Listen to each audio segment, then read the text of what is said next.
Começar. Bom dia a todos.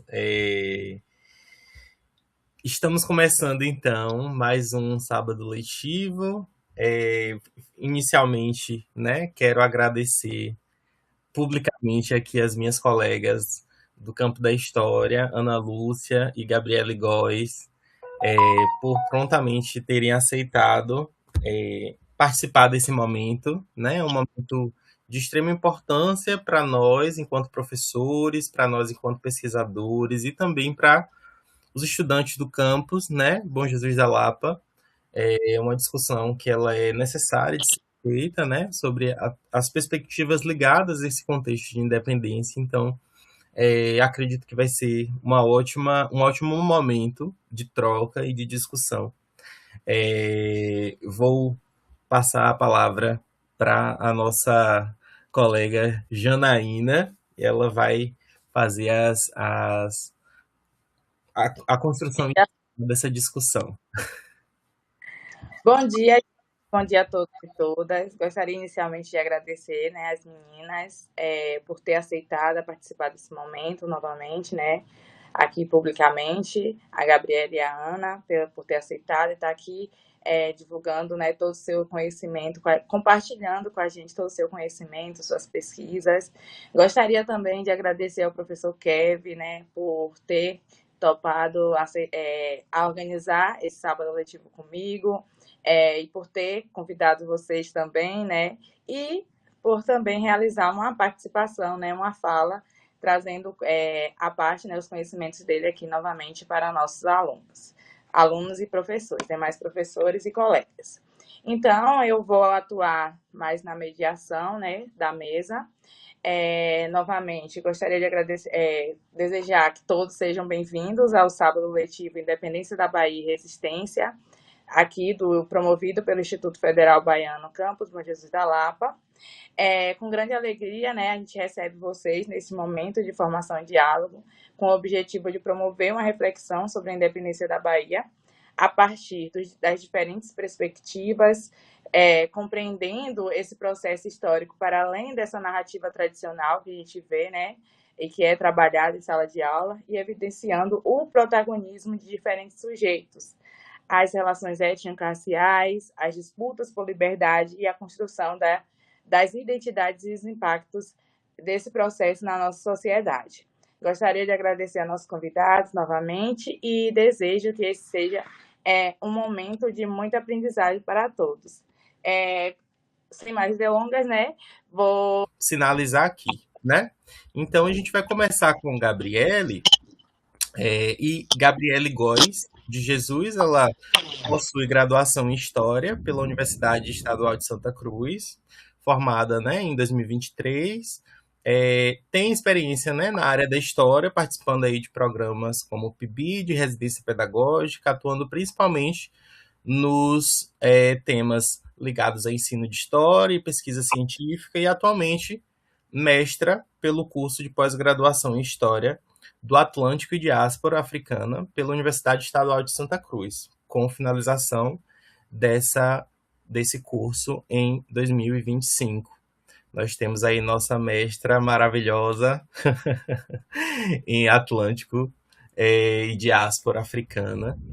E nossa segunda convidada de hoje é a Ana Lúcia Santos Silva, mestra em História do Atlântico e Diáspora Africana pelo PPGH-UESC em 2023, licenciada em História também pela Universidade de Santa Cruz, início de 2026, finalização em 2021, e tem pesquisas ligadas a escrevivências de mulheres com enfoque em literaturas abolicionistas, afrofemininas e contemporâneas, além de ser poetisa marginal. Escritora muito bem conceituada, publicada, e tenho um grande prazer de dizer que as duas são minhas amigas queridas. E agora a gente pode dar início, de fato, à nossa discussão, passando aí para a Gabi, quando você quiser, viu, Gabi? Certinho. Bom dia a todos. É um prazer, né, estar aqui hoje, essa manhã, com vocês, para discutir um tema tão pertinente, né, e tão fundador da nossa história, né, da história do nosso estado, do nosso país. Então, eu espero que a gente consiga fazer uma discussão muito legal aqui hoje.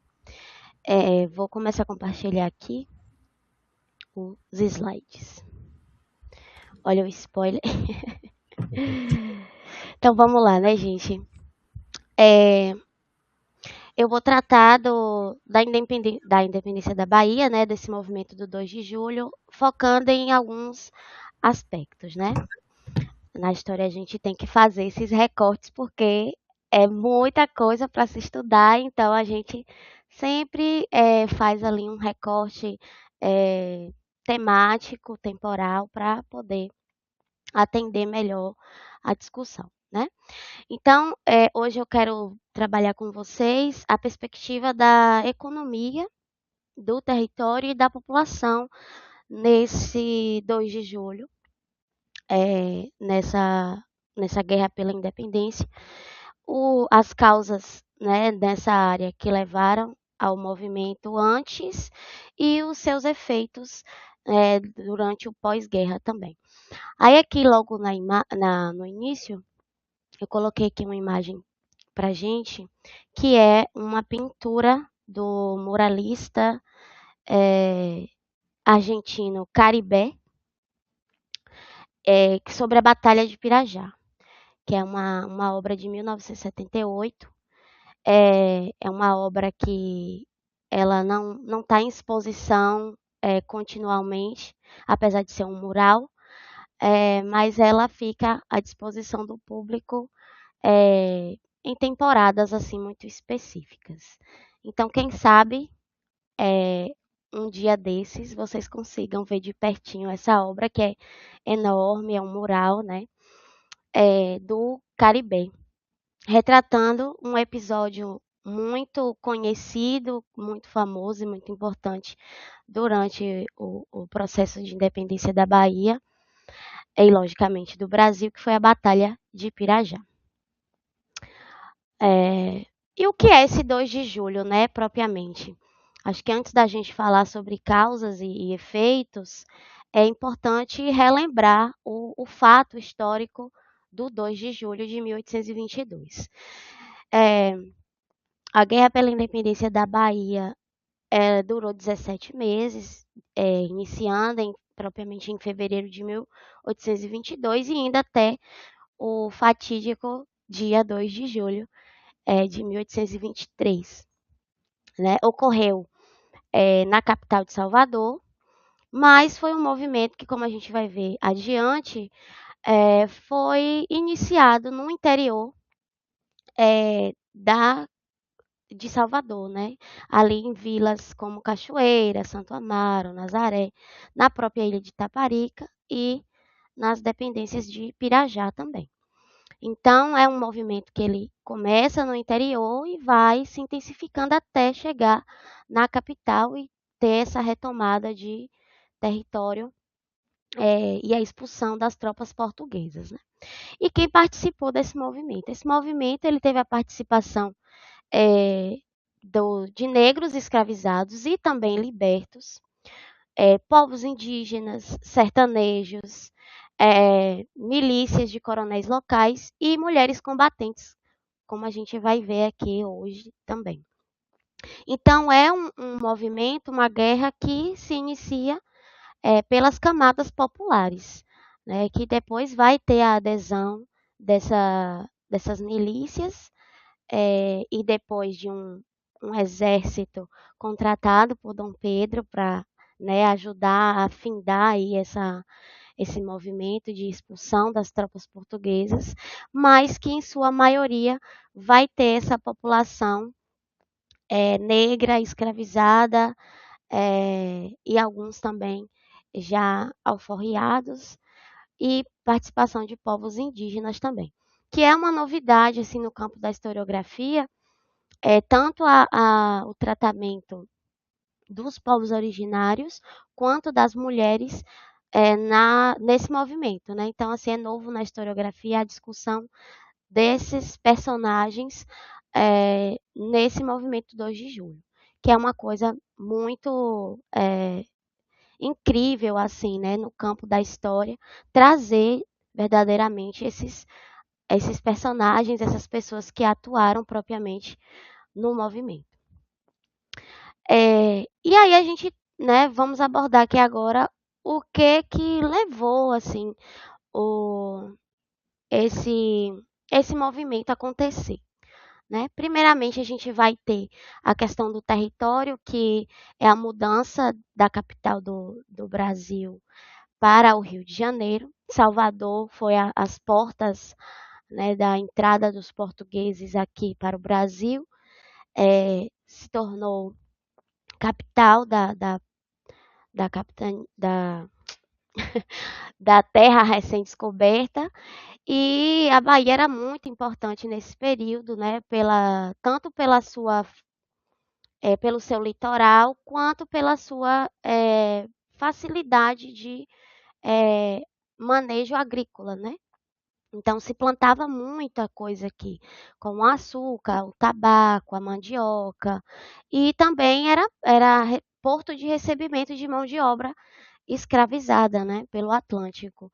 Então a gente, aí antes da guerra, por volta de 1763, a gente vai ter essa descentralidade da cidade de Salvador e a capital do Brasil vai passar a ser o Rio de Janeiro. E por que que vai ser o Rio de Janeiro, né? Eles escolhem o Rio de Janeiro. Porque o Rio de Janeiro também vai ter essa faixa litorânea, permitindo também a escoação dessa produção já presente no Brasil, no Nordeste principalmente, e aqui falando propriamente da Bahia, dessa produção agrícola, né? E também de caça de animais, eles caçavam muitas baleias. Né? Então, o óleo da baleia era muito exportado. E houve a abertura desses portos no Rio de Janeiro também, e possibilitando o crescimento da região sul e tirando um pouco da cena a, a cidade de Salvador, né? O âmbito ali de Salvador. Nós vamos ter também a coisa da Revolução do Haiti, que vai ser um fato que vai moldar muitas movimentações durante esse período. Eles introjetaram um pouco das ideias iluministas da França, né, da Revolução Francesa, e acabaram por se declarar com muito custo também, com muitas batalhas, com guerras, a independência de São Domingos, que hoje é o Haiti, em 1791. São Domingos era um grande produtor de açúcar, né, o maior no mundo colonial. E depois que eles proclamam a sua libertação, eles acabam com esse comércio do açúcar, extinguindo propriamente a mão de obra escrava e fazendo com que essa produção do açúcar na América ela dê uma baixada. E aí o que é que vai acontecer? As elites agrárias aqui do Brasil vão ver nessa independência de São Domingos uma oportunidade de crescer o comércio do açúcar aqui no Brasil e na Bahia, principalmente, que era o maior produtor de açúcar aqui no Brasil. Né? Então, a gente vai ter um crescimento dos engenhos de cana-de-açúcar aqui na Bahia e, propriamente, um aumento de mão de obra escravizada. Né? Afinal, quem é que sustentava isso tudo, trabalhava nesses engenhos, eram os escravizados. Então, a gente vai ter um crescimento desses engenhos e, consequentemente, do tráfico de mão de obra escrava. Né? Aí, esse período a gente vai considerar entre 1790 até 1818. Nós vamos ter também um contexto de que a população não era alheia a todos esses movimentos. Né? A gente tinha uma elite que era derivada principalmente dos portugueses que vinham para o Brasil, e aí era por diversas motivações, tanto pessoas que eram exiladas lá de Portugal, eram mandadas para o Brasil, quanto pessoas mesmo que tinham um dinheiro lá em Portugal e viam aqui no Brasil a oportunidade de se tornar algo que eles não poderiam em Portugal, né? De ter melhores condições de vida e chegar até ser senhores de engenho, né? Aqui no Brasil. Então a gente vai ter essa movimentação de imigrações vindas para o Brasil, né? Tanto desses portugueses, nós vamos ter esse movimento esse fato da mestiçagem também, né? Da miscigenação, onde a gente vai ter os mulatos, né, os crioulos, que são essas pessoas que são fruto das relações violentas, propriamente, né, ou não, de portugueses e escravizados, né? Então vai se originar essa população considerada brasileira. E, dentro desse contexto também, os próprios escravizados advindo de regiões ali do continente africano, principalmente da costa da Mina, né? Então, a gente tem esse aumento de população no Brasil e em Salvador. Como eu já tinha dito antes, Salvador é essa porta de entrada, tanto dessas pessoas que vinham de todos os continentes, né? E principalmente do tráfico negreiro, né? Que desembarcavam pelo porto de Salvador e iam sendo distribuídos conforme a necessidade da colônia, né, ditava. E aí, nesse período, a gente vai ter, anterior à independência, né, ao 2 de julho, algumas revoltas populares. E aí eu trouxe duas aqui pra gente, que eu achei mais pertinente, assim, mas tem várias outras. A primeira é a revolta dos alfaiates, ou revolta dos búzios, ou conjuração baiana, tem vários nomes, né? Mas eu gosto muito do nome revolta dos alfaiates, porque revela um caráter de classe social, né? Então a gente já começa a pensar, por que alfaiates? Né? Quem eram esses alfaiates?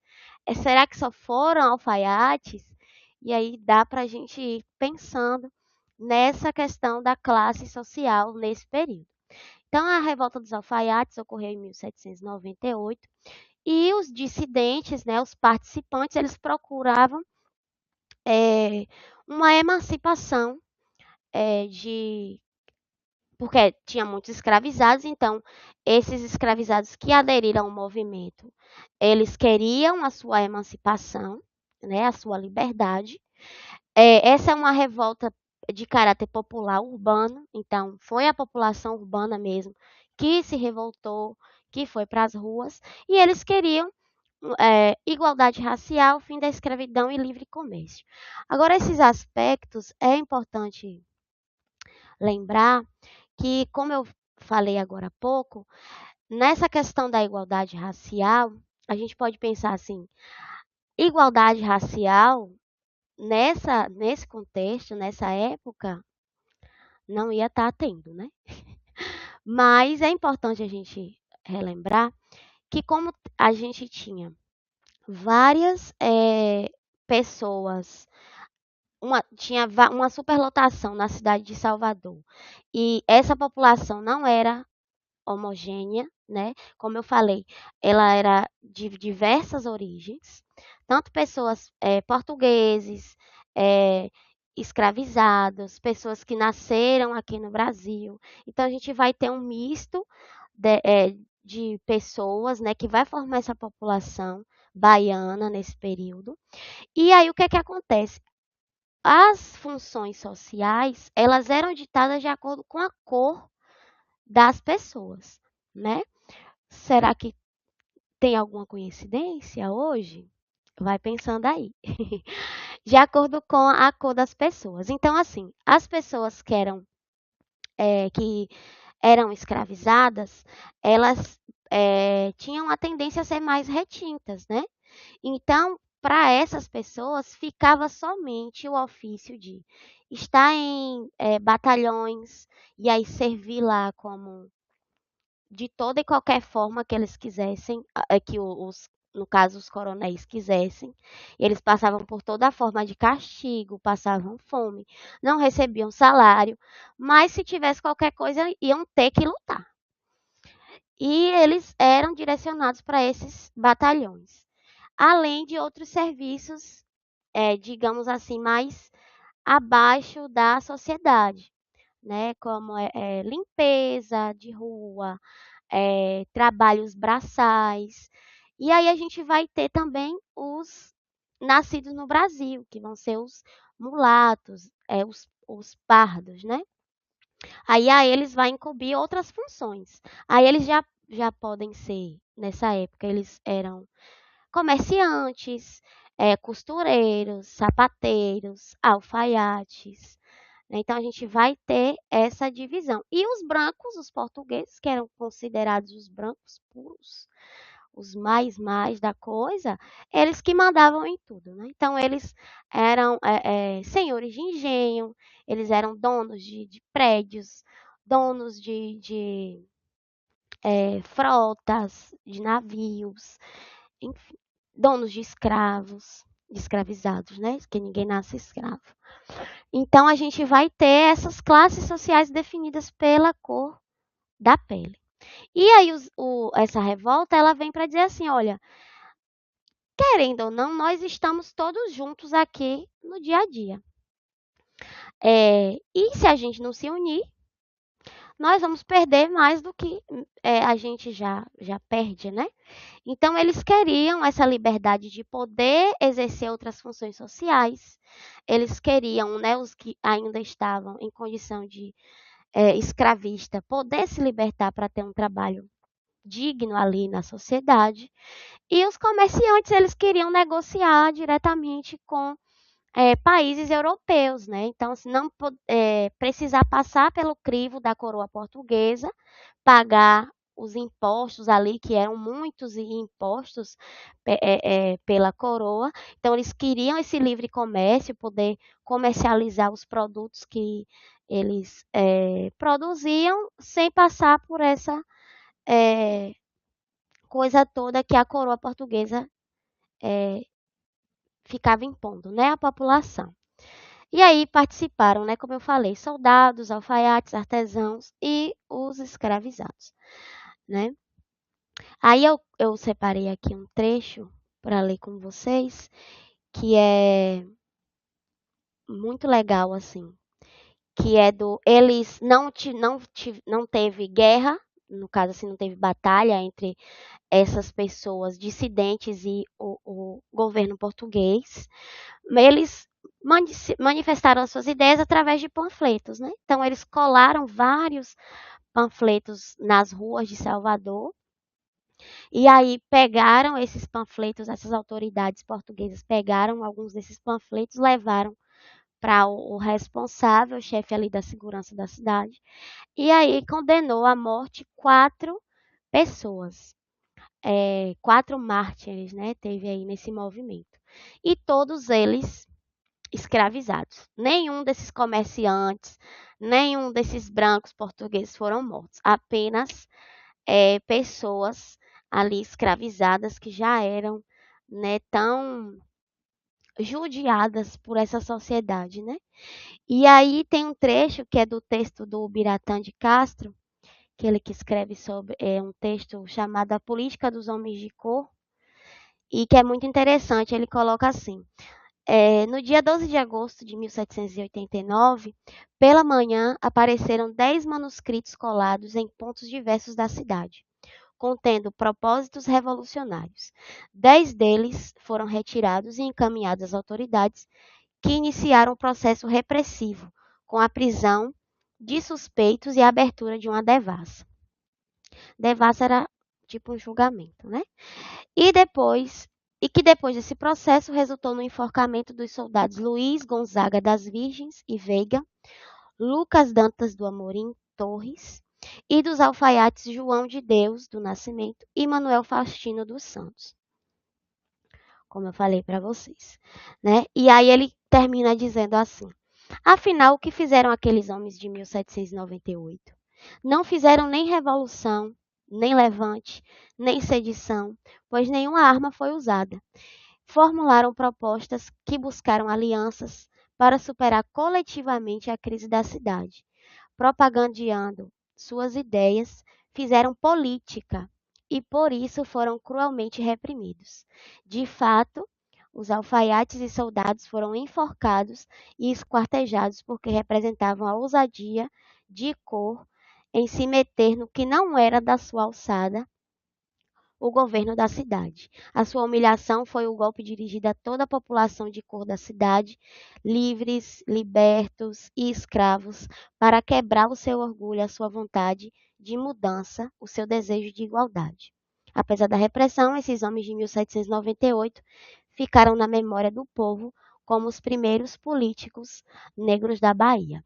Então, a revolta dos alfaiates, ela tem esse caráter assim de tentativa pacífica, né, de uma mudança nessa estrutura social. Mas já que não rolou, o que é que aconteceu? A gente vai ter a revolta dos Alçás, em 1814, que aí já não tem nada de pacífico. Os caras falaram, olha, esse negócio de conversa, de panfleto não deu certo, a gente já está aqui muito do oprimido nesse lugar. Então, essas pessoas consideradas do grupo Alçá, elas eram um grupo de escravizados vindo da Costa da Mina. Lembra que eu falei que tinha uma superlotação da cidade, porque o tráfico para a mão de obra dos engenhos aumentou? Então, maioria desses escravizados que chegaram na Bahia nesse período eram da Costa da Mina e eram africanos, né, pessoas do continente ali, que eram adeptas ao islamismo. Então, eles eram ligadas a essa religião do Islã. E o que é que acontece? Quando eles chegaram aqui, né, com as condições que eles foram submetidos, eles começaram vários levantes, né? Porque eles queriam, primeiro, derrubar o poder religioso da coroa portuguesa. Eles queriam mesmo queimar tudo, botar fogo nas capelas, nas igrejas, nos santos portugueses e tudo, e baixar ali a lei do Islã, né, como a forma mais assim extremista do movimento, mas eles também queriam esse fim da escravidão, né, e queriam poder ser livres, tanto aqui dentro da capitania, quanto o poder de voltar para sua terra, né. E aí foi uma revolta mais incisiva e mais violenta nesse período. E como eu falei, eles queriam essa autonomia étnica, né, religiosa, eles queriam poder professar sua religião, poder fazer parte de uma população livre, né? E aí, retomando o movimento, a gente vai ter algumas conclusões, né? Primeiramente, observar essa participação popular, quem eram essas pessoas, como a gente já viu aqui, e que o 2 de julho ele não surgiu do nada, né? Como eu mostrei, houve vários movimentos, várias tentativas de sair desse regimento de domínio português, né? E aí, no 2 de julho, a gente vai ter a fuga dessa população de Salvador para o interior, né? Para as áreas do Recôncavo, para as vilas ali, porque eles ficaram com medo, né? Foi montado um cerco na cidade de Salvador por tropas portuguesas, né? Quem comandava essas tropas era o Madeira de Melo, que foi um cara contratado pelo Dom João VI para pôr ordem em Salvador. Que eles viram esse burburinho de dissidência, de querer liberdade. O povo estava querendo muita liberdade, o povo estava querendo muita coisa. Ele falou: olha, vamos cercar essa cidade aí, porque o negócio vai ficar estreito se a gente não agir. Então, o Madeira de Melo vai com as tropas portuguesas para a cidade de Salvador, cerca a cidade de Salvador e amedronta essa população. Quem pôde fugir, fugiu. Foi para o interior e ficou por lá. E teve também uma parte da população que ficou na cidade de Salvador ali resistindo àquele cerco, né? Aí esse movimento começou a crescer, né, no recôncavo, no interior, até chegar na cidade de Salvador e expulsar essas tropas, né? Então foi um movimento que ele surge de dentro para fora, né? Então eles conseguiram bloquear as estradas, conseguiram interceptar navios que traziam comida, não passava comida de jeito nenhum para o lado de Salvador, então as tropas ficaram mesmo com fome, os soldados lá. E aí, com fome, vai fazer o quê? Vai embora, né? Vai ficar não sei quantos dias sem comer? Não podia. Aí já estava ali lutando, com fome. Naquela situação, o jeito foi o quê? Se render, né? Essas tropas portuguesas de Madeira de Melo se renderam no dia 2 de julho de 1823. E essa guerra, aí vocês falam assim, mas esses escravizados, essas pessoas, que dinheiro elas tinham para estar fazendo todas essas movimentações? Aí é que tá, elas não tinham dinheiro, mas tinha gente que tinha. E quem eram essas pessoas? As elites agrárias, né? Os donos de engenho. Eles também queriam o fim do domínio português, porque eles queriam negociar diretamente com a Europa, eles estavam cansados dos impostos impostos pela coroa portuguesa. Então, eles queriam também o fim do domínio de Dom João. Então, eles financiavam essas tropas, disponibilizavam a mão de obra deles ali, as pessoas que estavam no poder deles para lutar. Só que eles tinham medo. Eles pensavam assim: a gente está fazendo isso agora, mas quando terminar, será que eles vão lembrar que a gente foi bonzinho com eles e financiou a expulsão dos portugueses? Isso tudo com ironia, né, gente? Porque de bonzinhos eles não tinham nada. E aí eles tinham medo, né? E aí eu trouxe para vocês um trechinho de uma correspondência que do presidente do Conselho Interino da Bahia, o Miguel Calmon, que ele escreve para o seu cunhado na época e ele fala assim: expulsar os portugueses era uma mera questão de tempo, mas havia um trabalho maior a fazer: dar conta de um povo agitado e rebelde, evitar as cenas de anarquia e horror, mais de uma vez representados em diferentes pontos do recôncavo. Então, eles tinham medo do que aconteceria depois que essas tropas portuguesas fossem expulsas, que esse movimento se virasse contra eles, né? Essa população agitada, rebelde, ali vencedora, o que ia acontecer com eles, né? E aí depois que eles tomaram a cidade de Salvador, o Madeira de Melo foge, levando o ouro que tinha ali guardado na cidade de Salvador. Olha, além de tudo era ladrão, tá vendo? Fugiu e levou o ouro do povo. E a gente vai ter, economicamente, um colapso econômico aí em 1823, né? Porque a cidade ficou acabada. Foi uma guerra, gente. Não foi uma coisinha assim de. Foi uma guerra. Pessoas morreram, coisas foram destruídas, né? E aí houve uma alta de preços em insumos básicos, né? Que faziam parte ali da alimentação da população, como a farinha, a carne. Então, os preços dessas coisas subiram muito. E aí o povo, mais uma vez, ficou enlouquecido, né?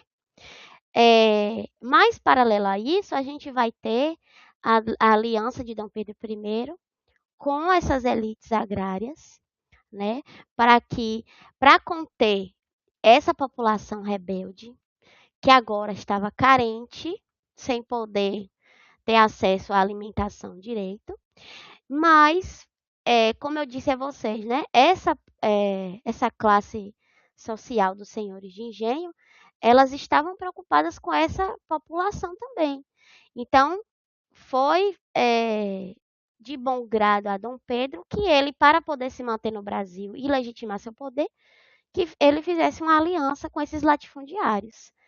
E aí, né, consolidou essa economia colonial de exploração e exportação de produtos agrícolas, né? Coisas que a gente vê até hoje no Brasil é um desafio superar essa economia agroexportadora, né? A gente não produz muita pouca coisa para nós mesmos, né? Assim, a gente não tem um sistema de substituição de importações, por exemplo. Tudo a gente importa muita coisa, né? E o nosso mercado é baseado na produção agrícola, né? De soja, de milho, de mandioca, enfim. Então é um desafio até hoje superar esse modelo econômico que tem as suas raízes aí desde a colônia. Nós também tivemos um aumento mais uma vez, do contrabando e do tráfico negreiro, né, favorecendo outros tipos de explorações que vieram depois do açúcar, como o café, o ouro. O ouro já tinha, mas como o café, por exemplo, e isso tudo depois da instituição da Lei Frejó, né, de 1831, que já libertava as pessoas descendentes de escravos nascidas no Brasil, né? Mas a gente já vai ter esse aumento também dessa população. E para finalizar, eu acho, deixa eu ver aqui, eu trouxe aqui para a gente fechar a discussão uma frase também, um trecho de um texto que fala o seguinte: os levantes populares, a mais das vezes da ralé da gente, aos gritos de mata-maroto, exaltação produzida por esse espírito de vingança contra os poderosos e endinheirados, o que a história tem conhecido, mascarado de patriotismo nas suas reações de exacerbada violência. Então, aqui, o que, que esse trecho quer dizer? Que esses movimentos populares, né, como o 2 de julho, a revolta dos alfaiates, são considerados movimentos de gente sem o que fazer, vamos dizer assim. A historiografia, por muito tempo, viu essas movimentações como movimentações da ralé, de gente abaixo ali, marginalizada da sociedade. E para eles era um exagero tudo isso, essas pessoas quererem liberdade, quererem ter dignidade, né? Então isso a gente vê muito ainda hoje, né? É um desafio que nós temos que lutar todos os dias para superar, mas temos que lutar, porque é igual aquela música do Edson Gomes, né? Tem que lutar, porque senão a gente acaba perdendo o que a gente já conquistou, né? Então vocês, nós aqui fazemos parte dessa luta, né? Então nós que somos da classe trabalhadora, nós temos que tomar posse dessa consciência e continuar sendo rebeldes, dissidentes mesmo desse sistema. E para fechar, eu trouxe uma frase do João José Reis, que eu acho que define muito bem o que é a Bahia, né? Aí ele diz assim: a Bahia tem a personalidade de um país. E o 2 de julho é o seu principal mito de origem. Então, com essa frase, eu fecho aqui a minha apresentação hoje. E mais uma vez gostaria de agradecer e vamos continuar aí, porque tem muita coisa boa aí para a gente discutir ainda. Obrigada. Eu que agradeço, Gabi, pela participação, pela excelente fala que você trouxe aí, né? Trazendo essa trajetória histórica até os reflexos que esse 2 de julho, né, e esse período trouxe na sociedade atual. Transitando aí até pelo meu campo, né, que é da geografia, falando sobre a questão, né, dessa sociedade agroexportadora que a gente tem aí atualmente, onde é reflexo desse período colonial, permanece até os dias de hoje. A gente produz muita comida, mas tem muita gente passando fome, né? São os efeitos bem da contradição, que é da herança desse período aí histórico, que você destacou muito bem. Gostaria de agradecer pela excelente fala. Eu gostaria de chamar a atenção, pessoal que está assistindo. Quem quiser fazer alguma pergunta, o link está no YouTube, na parte do chat, viu? É só clicar no link e fazer sua pergunta. Dando sequência, né, à nossa discussão, eu gostaria de convidar a professora Ana Lúcia Santos Silva para realizar sua fala. Bom dia a todos. É muito bom estar aqui com vocês hoje para falar da independência da Bahia, para falar da nossa construção de Brasil. Hoje, durante a minha fala, né, Gabi já fez todo o contexto, né, do que foi o 2 de julho, de como que foi esse processo de independência, apresentou, apresentou os contextos, as causas, as consequências, e a gente vai hoje passar por algumas personalidades, né, que marcaram presença nesse processo, né? Então, quando a gente fala de independência, é normal que venha na cabeça da gente a ideia do grito de Ipiranga. Você pode passar para mim o primeiro slide, por favor?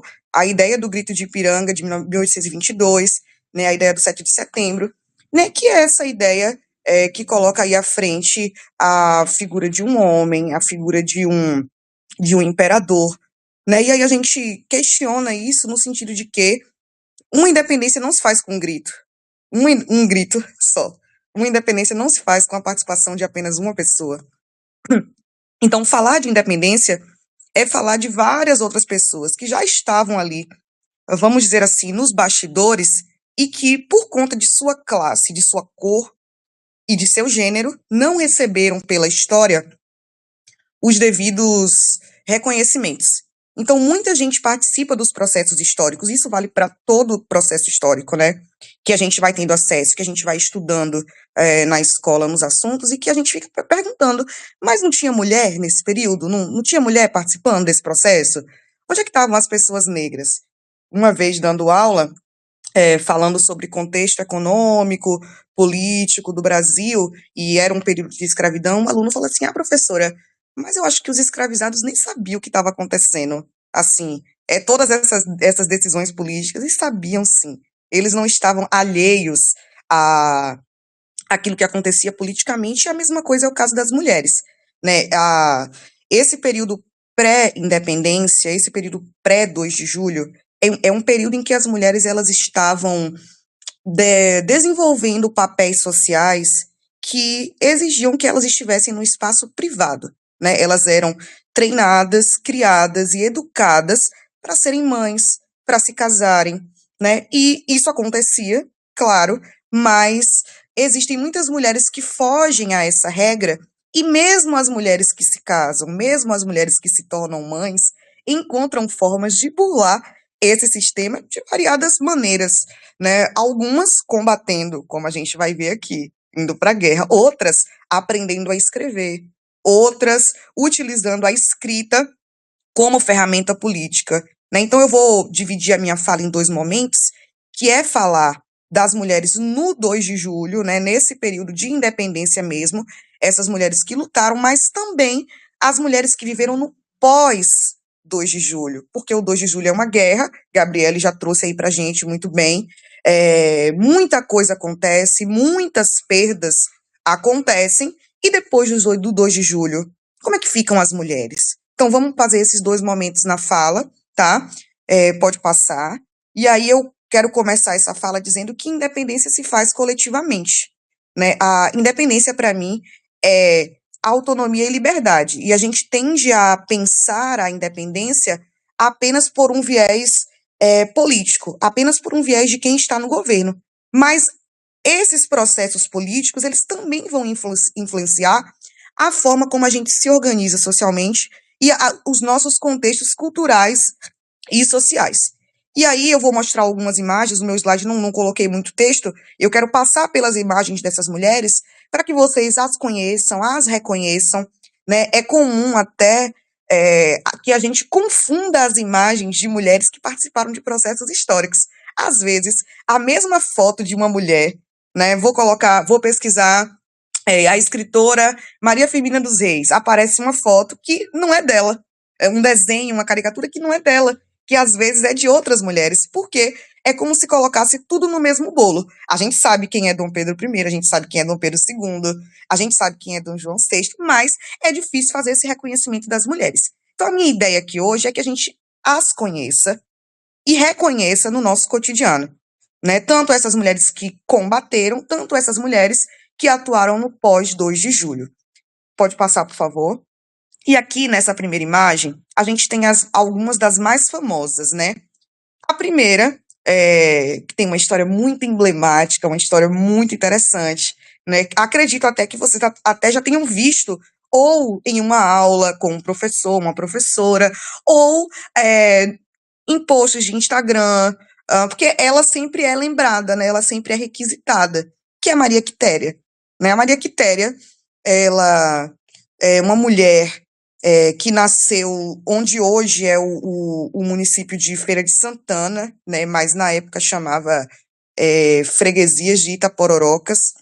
Ela nasceu em 1792 e ela já tem uma história diferenciada porque ela recebeu uma educação diferente daquilo que se esperava, né, das outras mulheres. O pai dela incentivava ali a questão do andar a cavalo. Ela era uma mulher que já sabia atirar, né? E aí, nessa época aí, que a gente está falando do 1700, as mulheres não, segunda metade do 1700, as mulheres não costumavam ir às escolas.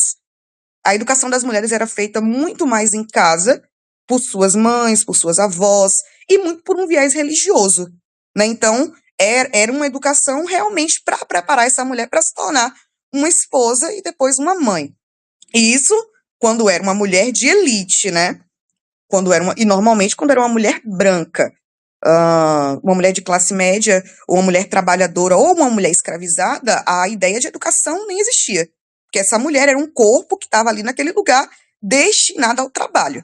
Então, era uma mulher que estava num lugar de subserviência para ela, mesmo essa educação religiosa não existia.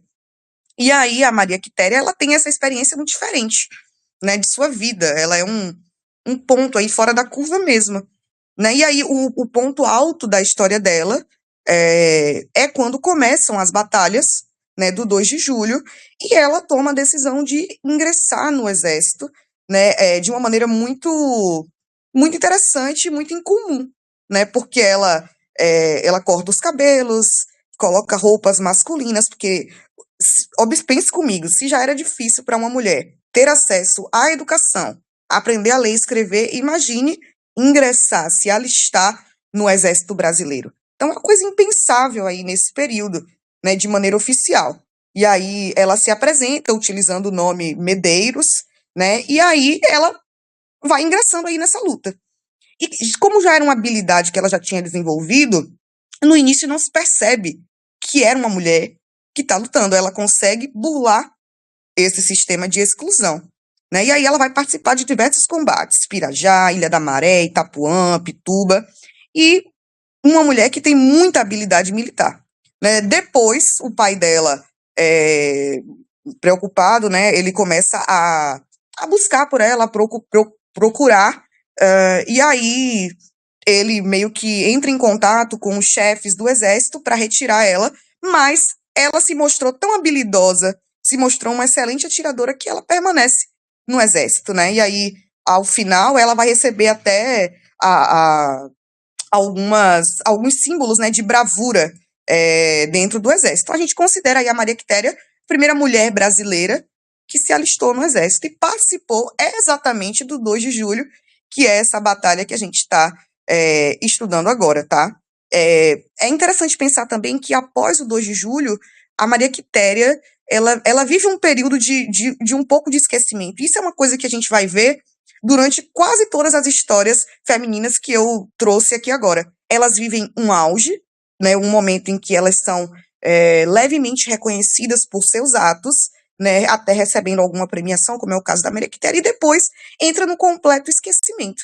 E aí eu me lembro de uma historiadora que eu gosto bastante, chamada Michelle Perrot, que ela fala que é muito difícil fazer a história das mulheres, né? Porque as fontes sobre as mulheres, elas são muito menores do que as fontes sobre os homens. Isso não é uma coincidência, isso não é um acaso.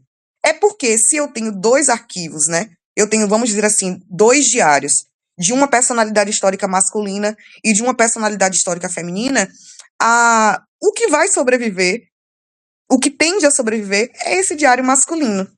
Como se a história das mulheres não fosse interessante. Então é muito difícil. Quando a gente vai fazer a história, né, dessas mulheres, quando eu digo fazer história, eu digo fazer a historiografia, né, dessas mulheres, a escrita da história dessas mulheres, a gente tem muita dificuldade de encontrar fontes, de encontrar as evidências, né, os materiais, o palpável que revele a história delas.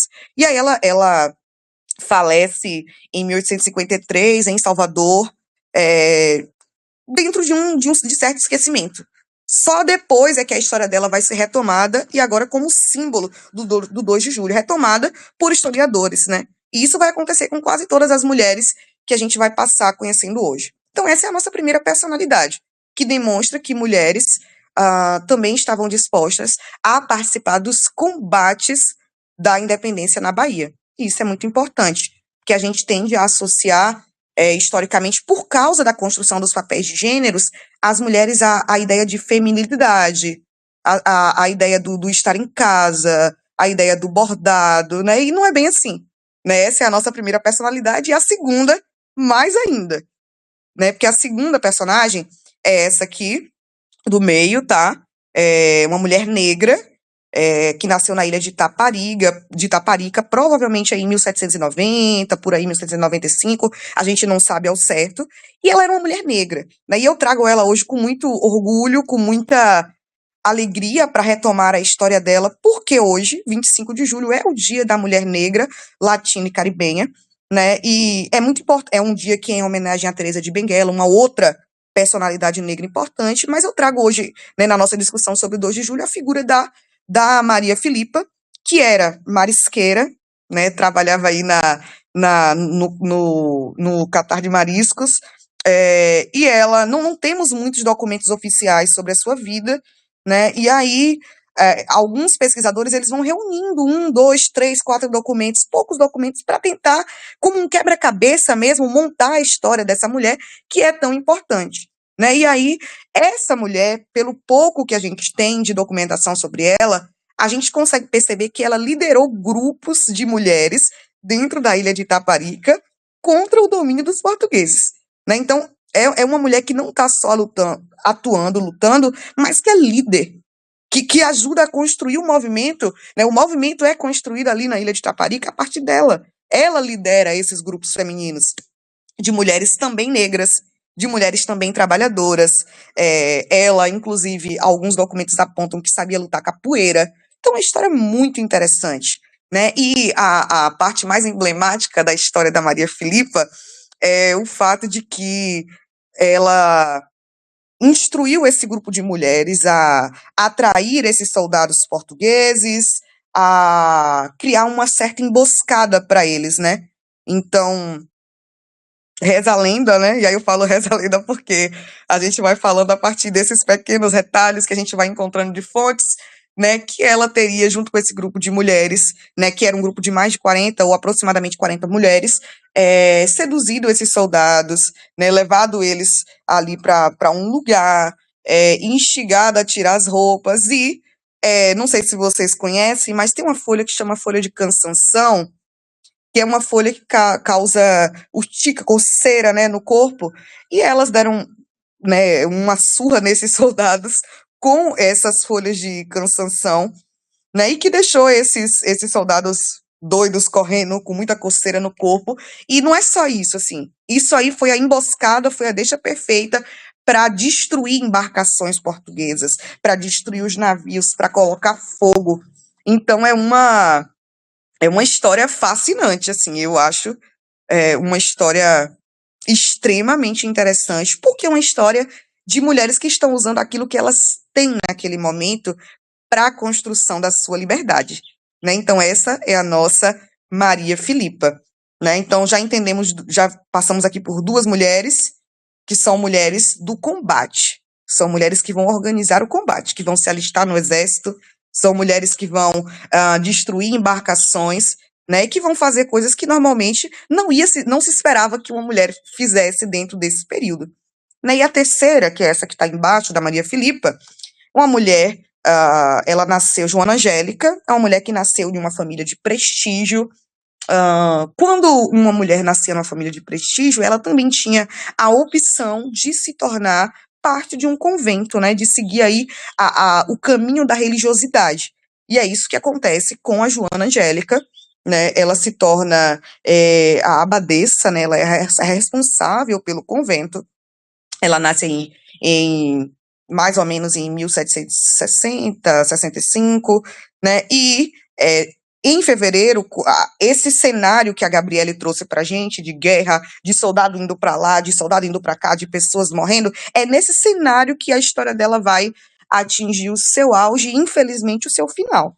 A Joana Angélica, ela estava ali dentro do convento, ela era responsável, e alguns soldados brasileiros que estavam em combate, né, estavam muito feridos, eles acabaram procurando um lugar para se esconder, para não morrer, porque os soldados portugueses estavam ali no cerco, estavam ali na cola, né, tentando resolver essa questão dos levantes, né? E aí, o que vai acontecer? Ela vai abrir o convento para que eles passem pelo convento e vão para o final para poder fugir, e ela fica na porta do convento. Isso também é um ponto muito, muito interessante, porque é uma mulher que vai dizer não vai passar. É claro que ela vai dizer isso dentro de uma justificativa religiosa, aqui é a casa de Deus, é um convento, não cabe guerras, não cabe aqui essa violência, essa matança, mas é uma mulher que está de pé diante de soldados portugueses dizendo não, num contexto de 1800, da primeira metade dos 1800.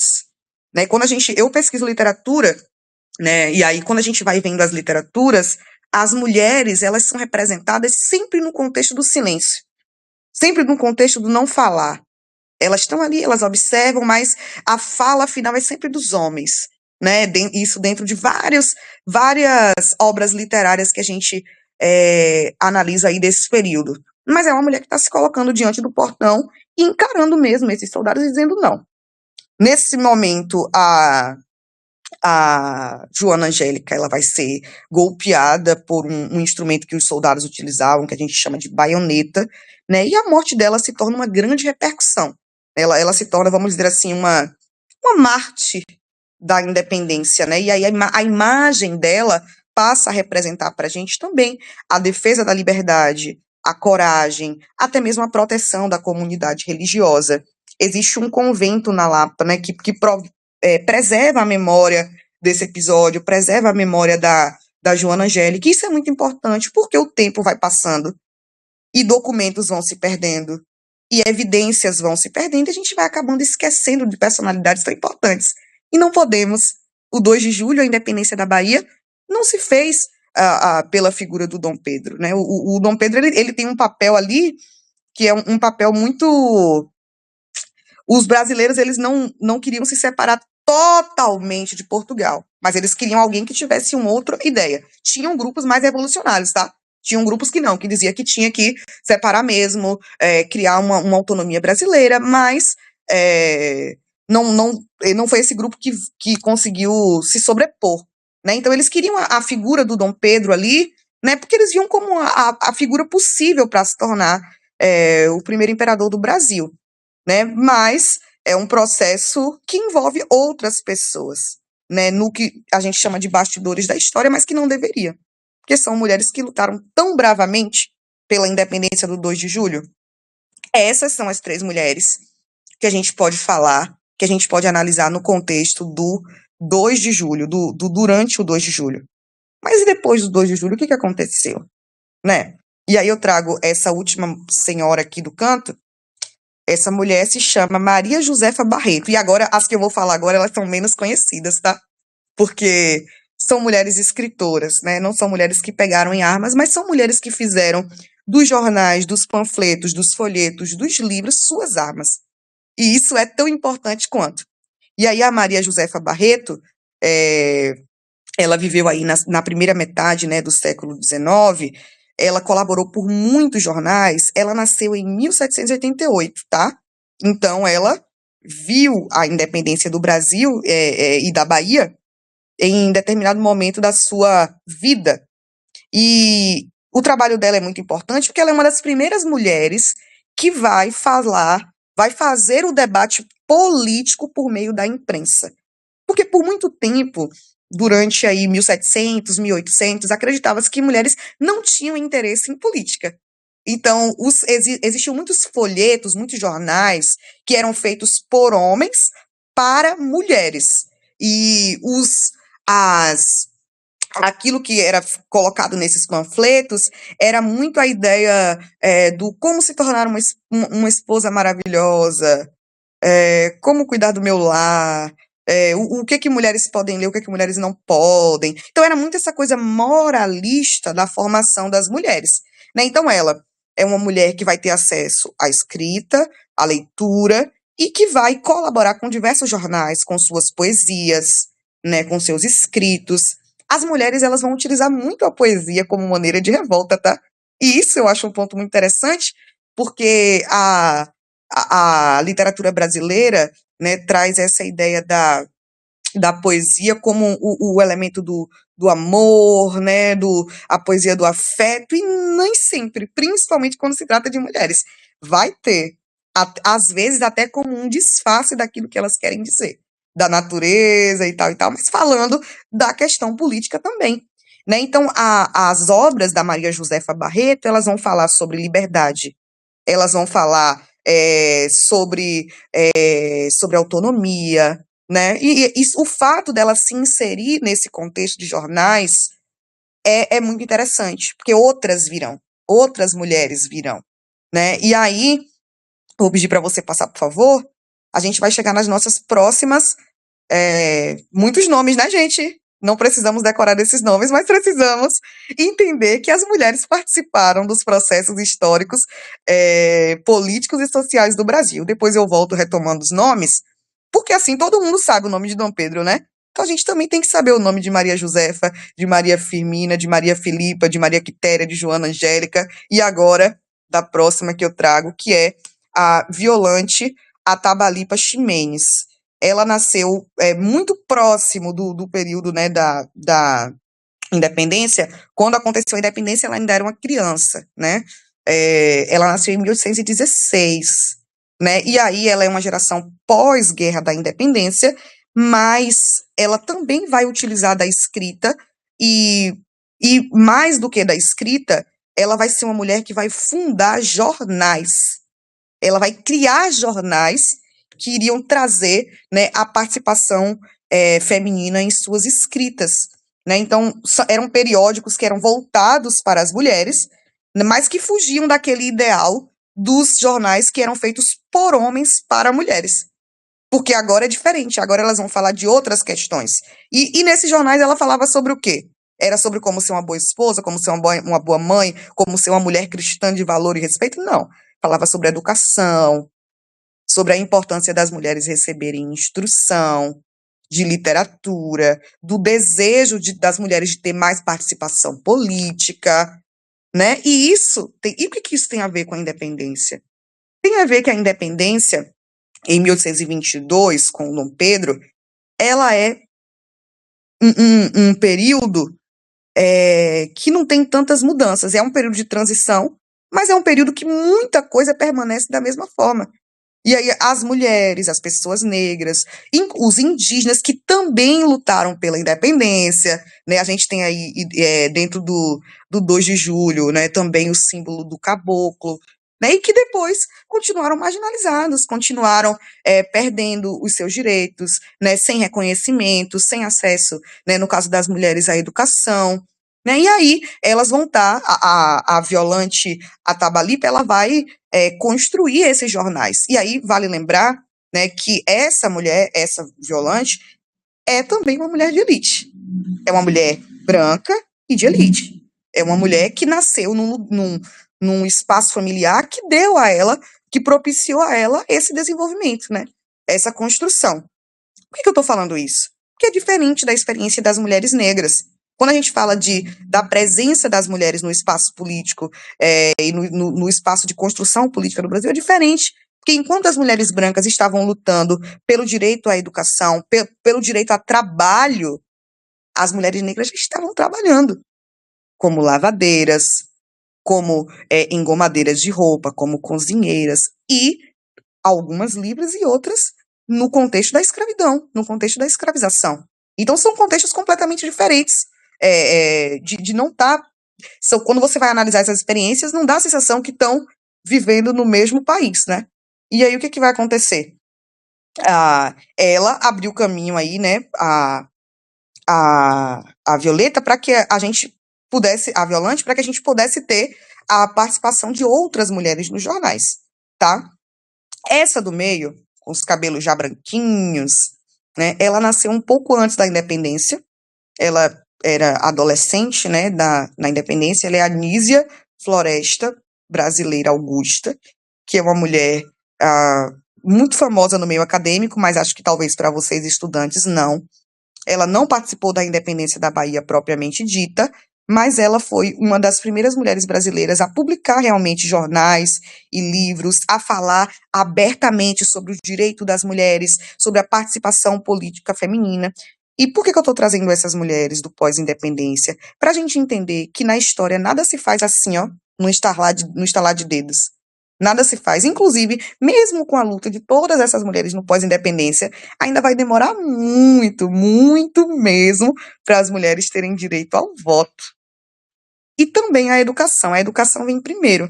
Mas havia uma separação. A escola de meninas e a escola de meninas. E nas escolas de meninos, eles aprendiam latim, matemática, economia, aspectos políticos, línguas, enquanto que nas escolas de meninas elas aprendiam bordado, elas aprendiam pintura, né? E isso, escolas ainda de mulheres de elite, tá? E aí a Anísia, ela vai falar abertamente sobre direitos das mulheres, né? E aí, escrevendo para jornais, dirigindo escolas, né? Então, uma mulher muito importante. Ela vai falecer aí em 1885, quando já vai iniciar um outro momento da história do Brasil, né? Que já não é mais a independência. A independência, com o decorrer da vida dessas mulheres, dessas últimas mulheres que eu estou falando, ela já se desenvolveu. O reconhecimento da independência, né, pelos outros países, ainda que com intenções que não eram as melhores, né? Os Estados Unidos reconhece, a Inglaterra reconhece, mas com as intenções de exploração mesmo, né, com as intenções de se colocar ali contra Portugal, contra as ideias absolutistas, e aí por aí vai, né? E aí, a Anísia é uma mulher aí nesse período de independência, e essa última mulher que eu trago é a mulher que eu mais pesquisei até agora nas minhas construções acadêmicas, que é a Maria Firmina dos Reis, que, diferente das outras mulheres escritoras que eu trouxe, é uma mulher negra, filha e neta de mulheres escravizadas. Ela nasceu exatamente em 1822. Olha que coisa curiosa, né? E depois disso ela vai desenvolver toda uma vida de luta, inclusive fundando uma escola mista para meninos e meninas, publicando romances que falavam de liberdade, que falavam contra a escravidão, né, que falavam de aspectos de liberdade mesmo, né, que construía personagens de maneira muito humanizada.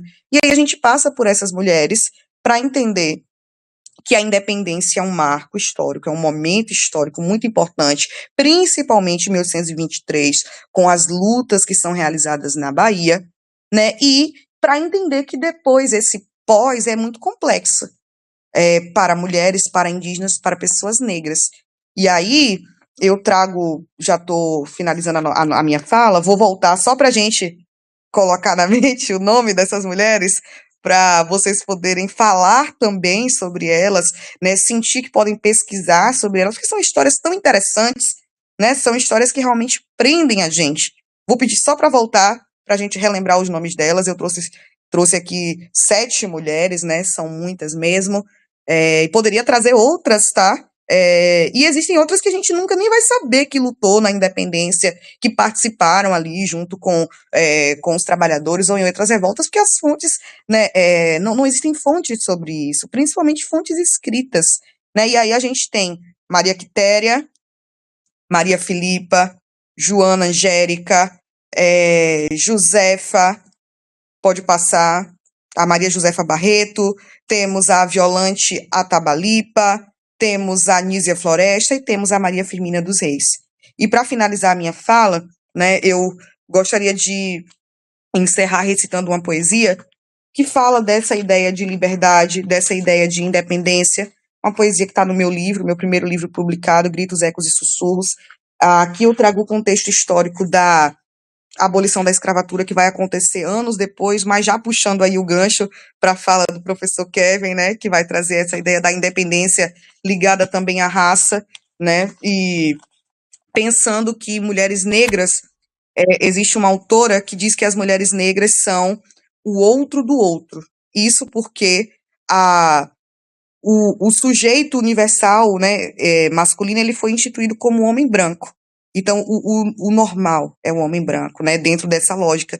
E aí você tem quem é o outro, né, para esse homem existir como, para esse sujeito existir como universal, precisa ter um outro em oposição. E esse outro se configura como o outro negro e também o sujeito feminino. Mas esse sujeito feminino é branco. E aí, quando você fala de mulheres negras, elas estão na ponta, no ponto de intersecção dessas duas ruas que se cruzam. Isso durante o período da independência, que a gente não se lembra de Maria Filipa. Isso durante o período da pós-independência, que a gente não se lembra de Maria Firmina. Mas agora vai lembrar, né, gente? Agora a gente vai estudar, vai trazê-las de volta, porque são histórias que não podem se perder. São histórias que compõem a nossa história brasileira, a nossa história baiana, nordestina. E eu vou recitar a poesia para finalizar. São séculos de luta, são anos na labuta, conquistando espaços, organizando as ruas, quebrando grilhões e organizando fugas, aquilombando-se na mata e na selva de pedra, para você vir dizer na minha cara que o crédito quem leva é uma mina branca que não fez nada além de assinar um pedaço de papel? Qual foi? Esperava que eu soltasse fogos no céu para disfarçar o sangue correndo no chão da América? Meus ancestrais não soltaram fogos em 88 e eu não vou soltar agora. Como eles, sigo na luta para refazer a história na qual os meus foram constantemente apagados. André Rebouças, Adelina, Luiz Gama, Dragão do Mar, você já ouviu falar? Não, né? Maria Tomás, Aquatune, Dandara, Zumbi, Zeferina, Maria Firmina, você conhece? Não, né? Bia Ferreira tem toda a razão. Existe muita coisa que não te contaram na escola. Cota não é esmola e 13 de maio não foi e não é sinônimo de libertação. Vocês dizem que a liberdade cantou, mas cantou para quem, irmão? Porque os meus continuam sendo torturados de formas diversas e perversas.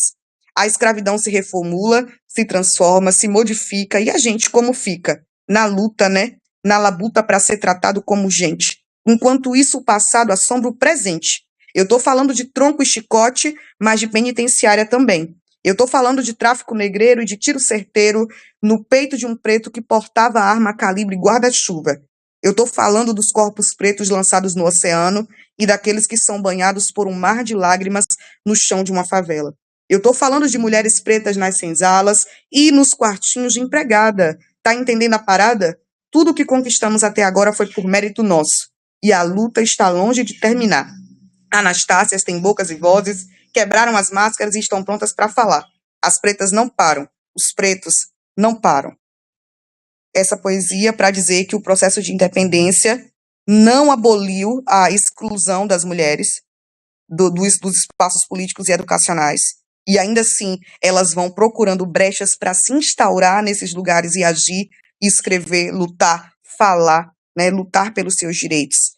E assim como o processo de independência não aboliu a escravidão. O caminho foi muito longo para ambas as coisas.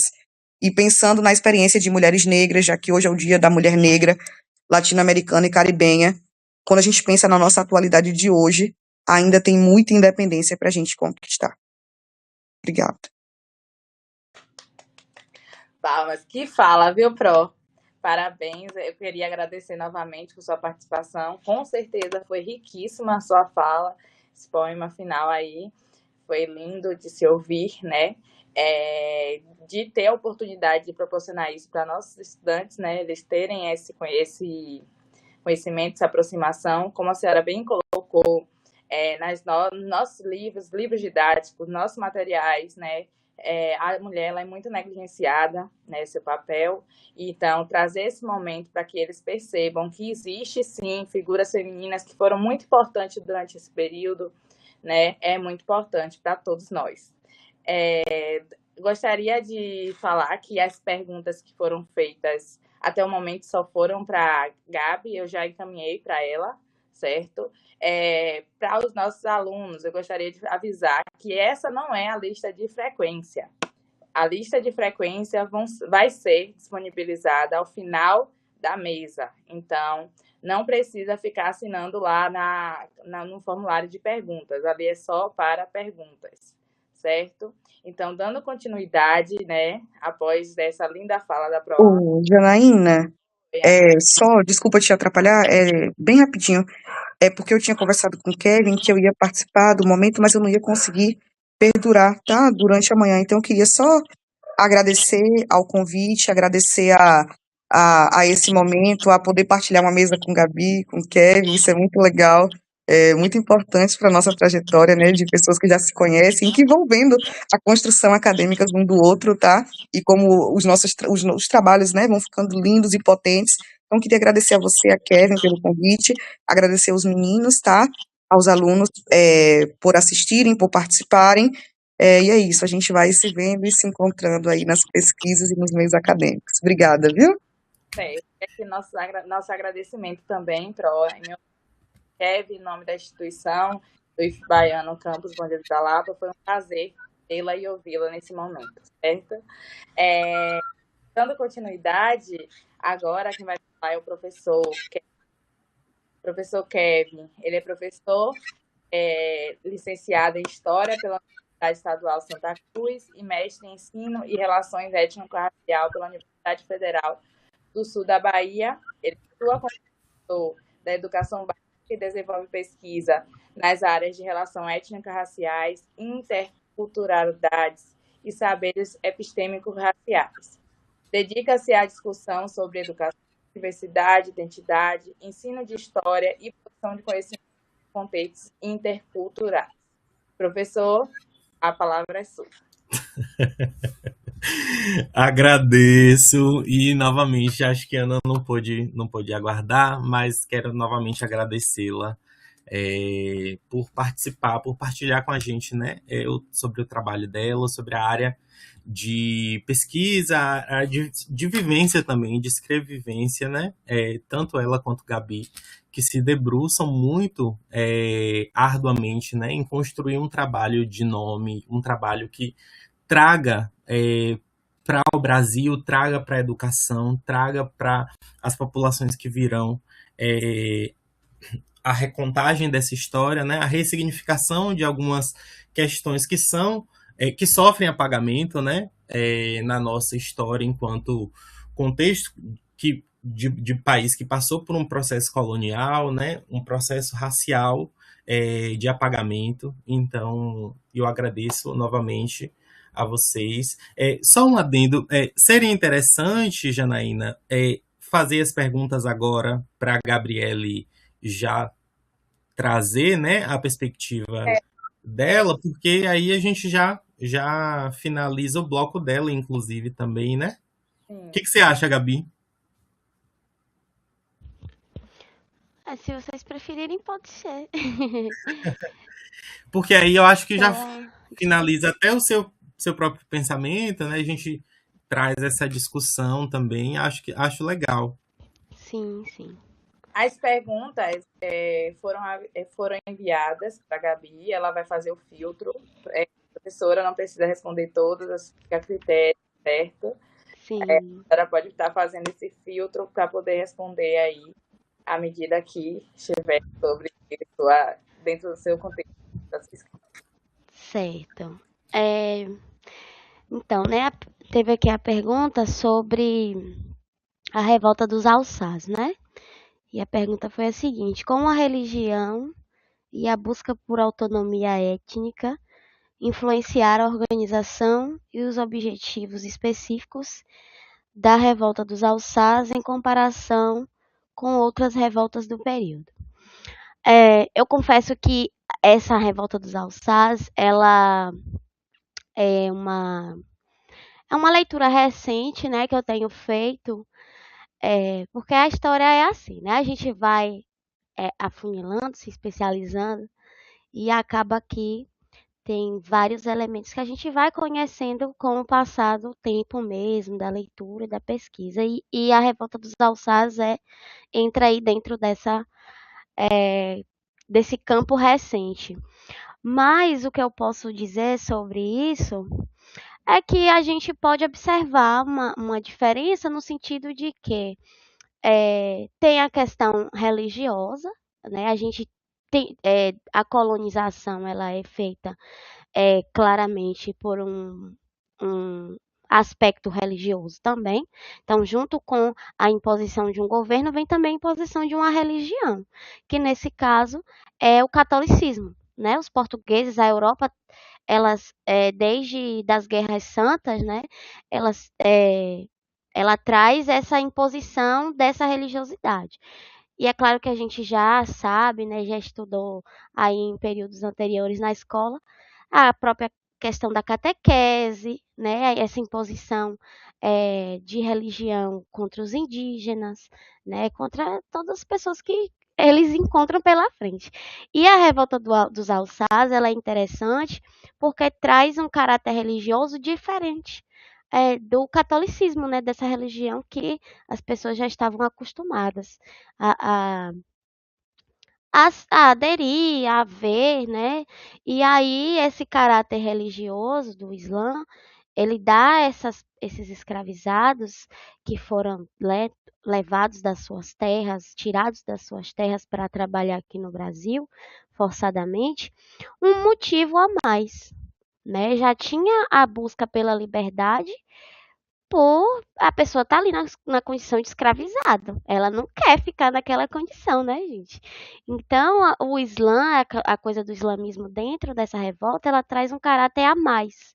Então, a própria coisa da revolta deles, eles não tinham medo de lutar, eles não tinham medo da morte. E muitos deles, inclusive, em um dos episódios em 1814, eles vão mesmo, lutam contra as forças portuguesas que tentaram ali conter o movimento e chegam até se atirar no mar para se afogar e encontrar logo Alá, né? Então a morte, a coisa da religião é um caráter a mais que dá uma força a mais para essa população, que era bem numerosa, né? Como eu já tinha trazido antes, a maioria das pessoas trazidas para cá eram dessa região de pessoas adeptas ao Islã, né? Que foram vendidas para o Brasil pelo reino de Oió, que foram capturadas lá e eles tinham esse caráter religioso. Então, acho que é por aí. Não sei se eu consegui responder. A outra foi sobre como a resistência dos baianos contribuiu para a consolidação da independência do Brasil, da Bahia, né? É o que a gente está tentando trazer aqui, né? Discutir aqui. Que o 2 de julho, na verdade, é o movimento de independência do Brasil, né? O feito de Dom Pedro, muito superestimado, foi só a cereja do bolo, né, gente? É tudo aquilo que a gente está trabalhando aqui. Da população escravizada, das mulheres, dos indígenas, em busca dessa liberdade mesmo, do domínio português. Então, com certeza, não foi só importante, foi o momento, né? Foi a motivação. E por último, como a independência da Bahia. Não, porque a conjuração baiana é chamada de Revolta dos Alfaiates, se o movimento também teve a participação de médicos, advogados e jornalistas da elite. Muito bem observado. Por que a gente fala Revolta dos Alfaiates? Porque, como eu trouxe aqui, né, as pessoas que pagaram o preço dessa revolta foram os alfaiates, né? 2 soldados e 2 alfaiates. Pessoas que estavam ali, que eram marginalizadas e que eram pessoas de cor. Então, para trazer esse caráter dessa população, né, dessas pessoas que sofreram por essa disserção, a gente traz como revolta dos alfaiates, para lembrar que não foram os advogados, não foram os jornalistas que pagaram o preço da revolta, foram os alfaiates. Então, é por aí. Acho que eu consegui responder. Se tiver mais algum, a gente tenta também responder mais. Certo, Gabi, obrigada novamente. Kevin, a palavra é sua. Certinho. Gratidão, Gabi. Nossa, eu me sinto até ansioso agora, depois dessas falas tão bem colocadas das duas, tanto de Ana Lúcia quanto de Gabi, né? Referente a esse contexto de produção desse período, né? De constituição desse período de independência, que tem muitas frentes, né? Tem a frente feminina, representando aspectos de gênero, tem a frente política, tem aspectos ligados à construção desse processo econômico, né? Que significa essa nova ideia de emancipação desse período, desse território, tanto a nível Brasil quanto a nível estadual, né? A nível regional, na verdade, né? Ligado aí ao contexto baiano. E a gente tem também aspectos ligados ao contexto racial, sobretudo, né? Tendo em vista que o Brasil ele se constrói a partir de aspectos ligados à escravização.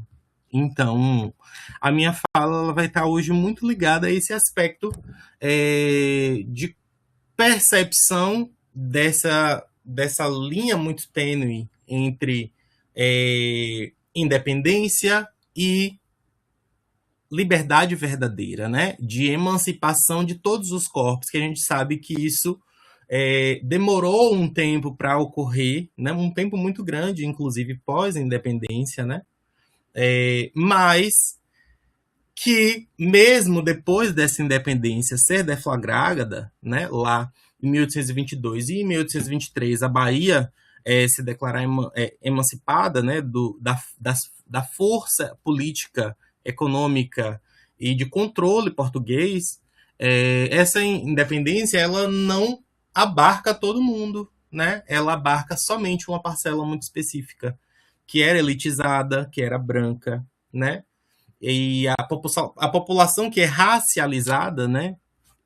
Escravizada e ex-escravizada, ela tá num lugar diferente aí, né? De percepção em relação a essas elites, apesar de participar do processo de independência e lutar frente aí a essas investidas do controle português sobre o território brasileiro, né? Então eu vou compartilhar aqui o meu slide para que a gente possa começar a discutir referente a esse contexto, né?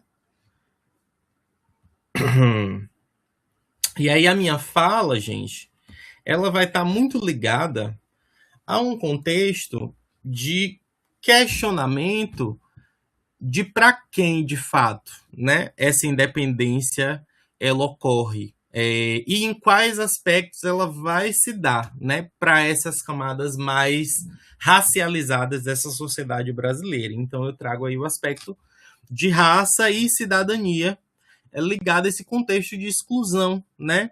Nesse momento de construção aí dessa Bahia que se mostra supostamente independente, né? Vocês conseguem ver em tela cheia?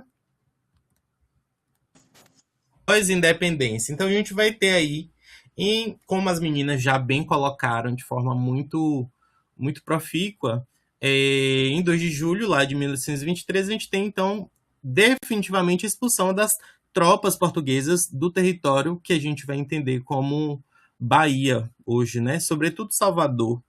E essa consolidação dessa ideia de independência definitiva do Brasil, que vai construir um senso de pertencimento dessa população, né? Que se mostra a partir de agora independente da força política e de controle de Portugal. Porém, a gente tem aí a participação das camadas mais baixas dessa sociedade, né? Das camadas mais vulnerabilizadas, digamos assim. E aí a gente vai ter os grandes nomes que Ana Lúcia já trouxe, né? Como a Maria Filipa, a Joana Angélica, a Maria Quitéria. Participação de populações indígenas também, como Gabriele trouxe, que vão estar muito linkados com essa ideia de defesa do território. Essas populações, né, esses grupos, eles buscavam na independência a sua própria independência, né? a independência ligada a esse contexto racial de controle que desde o contexto lá da colonização se instaura no Brasil. Então, esse protagonismo aí de pessoas escravizadas, né, e libertas também, constrói, além, associando também a luta feminina, né, a luta das mulheres que participam também, que se inserem, né, de forma muito dificultada, inclusive, mas conseguem se inserir nesse contexto de defesa, né, do território em Salvador especificamente, né, na região ali também do Recôncavo. A gente tem, então, essas batalhas representando para essas pessoas a possibilidade de uma libertação social também, de aspectos ligados ao contexto social, de como essas pessoas eram vistas, né? Era uma aspiração. Então, muitos escravizados, ao longo desse contexto de guerra, eles esperavam, então, conquistar essa liberdade que só vem lá em 1888, né? Então, a gente tem aí aproximadamente mais de 60 anos de intervalo entre o contexto de fato de independência, né, tanto regional quanto macro, para um processo de efetiva libertação do contexto ligado à escravidão. Então, a gente vai ter, após essa vitória, essas expectativas frustradas por parte dessa população que buscava, nesse contexto de libertação, a sua própria emancipação, né? E aí a gente vai ter um contexto de liberdade que foi negada a quais populações, né? A quais grupos específicos. Então, a gente vai ter um protagonismo popular nessa independência que é invisibilizado no pós-independência, né? Então, a gente tem negros escravizados, negros libertos, mulheres, indígenas, trabalhadores das camadas mais baixas da população brasileira no contexto pré-independência, sendo invisibilizados na sua participação efetiva, né, em relação a esse contexto de construção e defesa do território e dos seus próprios interesses enquanto população, enquanto participantes dessa ideia de Brasil, né, dessa ideia de cidadão, de cidadania. Então, a gente vai tentar pensar um pouco sobre essa perspectiva de cidadania e, quando, né, mais próximo do final da minha fala, associando também muito do que a gente entende hoje como cidadania, né? E perceber que a perspectiva de cidadania, ela, por vezes, ela acaba sendo associada ou chegando de forma integral somente a parte da população, né? Então, a gente tem alguns grupos sociais que hoje ainda sofrem demasiadamente a exclusão, né? A exclusão referente ao contexto macro da ideia de Brasil, do que é ser efetivamente cidadão, né? Com todos os seus direitos sendo resguardados, com todas as suas individualidades, com todas as suas perspectivas de gênero, de raça. Então, tudo isso envolve também como que alguém se referencia enquanto participante de um território, participante de uma população, sendo visto nesse aspecto de cidadão. Então, a gente vai retomar isso mais à frente, né?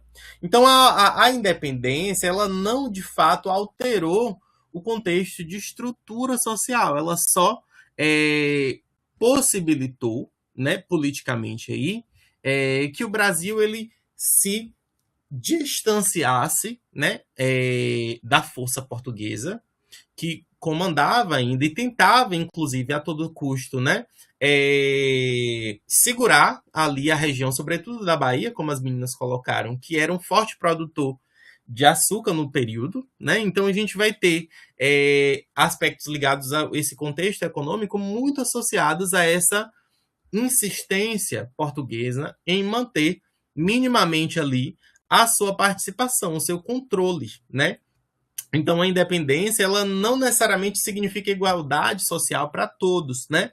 Ela mostra que a escravização, ela permanece por muitos anos posteriormente. E nesses 65 anos, como eu falei para vocês, né? Que vão se findar lá em 1888, a gente vai ter a implantação de lógicas de estruturalização dessa sociedade, de e estigmatização de alguns grupos nessa sociedade, que vai estar muito ligada à perspectiva racial, de como que essas pessoas, como as meninas colocaram, eram vistas socialmente, né? E criminalizadas por, inclusive, tentar, a partir dos seus aspectos aí de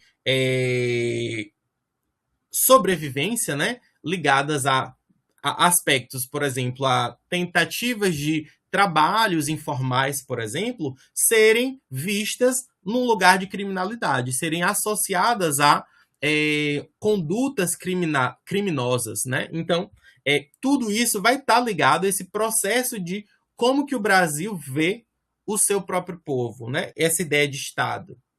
E aí, essa estrutura, né, econômica, ela sempre foi baseada, né, na força do trabalho de escravizados, né? E ela basicamente se mostra aí pós-independência de forma intacta, como as meninas bem colocam. Então, as promessas que essa guerra, essa grande guerra que se deflagra na Bahia, né,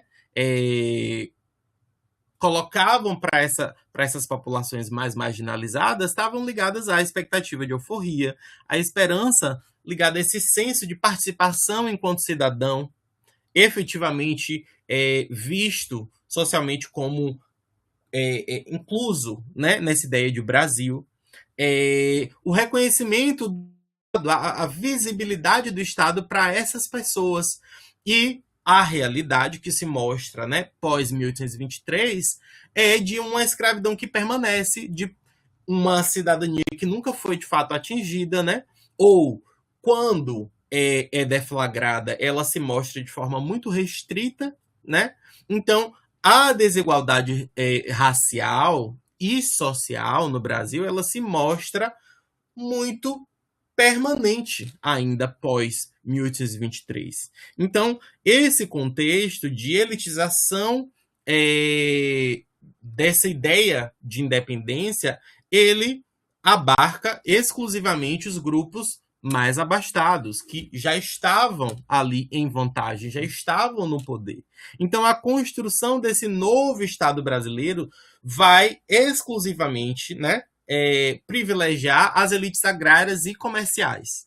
E a população efetivamente que participa, né, que se dispõe a construir de forma, obviamente, marginal, né? E quando eu falo marginal, eu falo apartado dessa ideia de oficialidade, ela não necessariamente, não efetivamente é vista, né? Não é benquista por esse novo Estado brasileiro.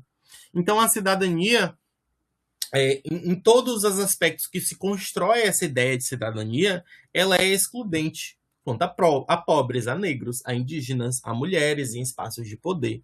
Então, quando é de interesse do Estado utilizar esses corpos, utilizar essas populações para construir força de luta, esses corpos são utilizáveis, eles são teoricamente, né,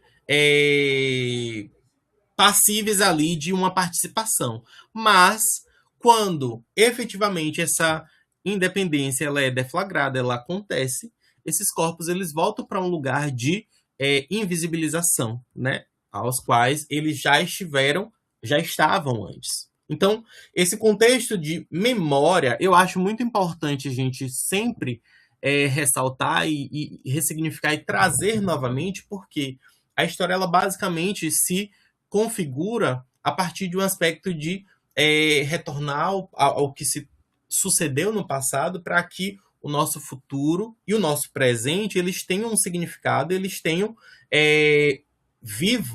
eles tenham de forma viva a percepção de construção de que o nosso presente ele também está embriagado daquilo que foi o nosso passado. Então, assim, o apagamento que essas populações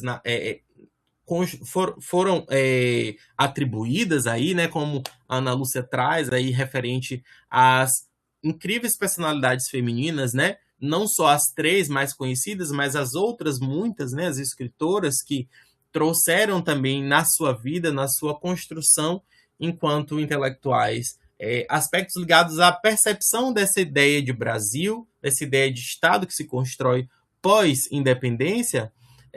Essa invisibilização, ela acontece e ela precisa ser vista, ela precisa ser denunciada, e isso só é possível a partir da nossa participação, né, da nossa ressignificação e do nosso interesse em conhecer essa história, né, em tornar essa história viva, sempre viva. Então, a narrativa aí oficial, né, de heróis militares, políticos, que é construída aí nesse processo de independência, ela não abarca participação negra, participação popular. E essa participação, ela existe. Como vocês estão vendo aí, né, hoje, com as discussões que a gente já fez aqui com relação às meninas, essa participação, ela é vital, na verdade, para que essa independência ela tenha, inclusive, significado, né? Porque se não vem do povo, inclusive, né, se não vem dessas camadas, esse incômodo, né, com as bases de construção desse país racista, desse país classista, opressor, né, patriarcal, efetivamente a gente não tem mudanças. Então, é necessário que a gente revisite, que a gente retorne a essa memória histórica para que esses sujeitos eles venham novamente a ser conhecidos pelas populações futuras e por nós também, né?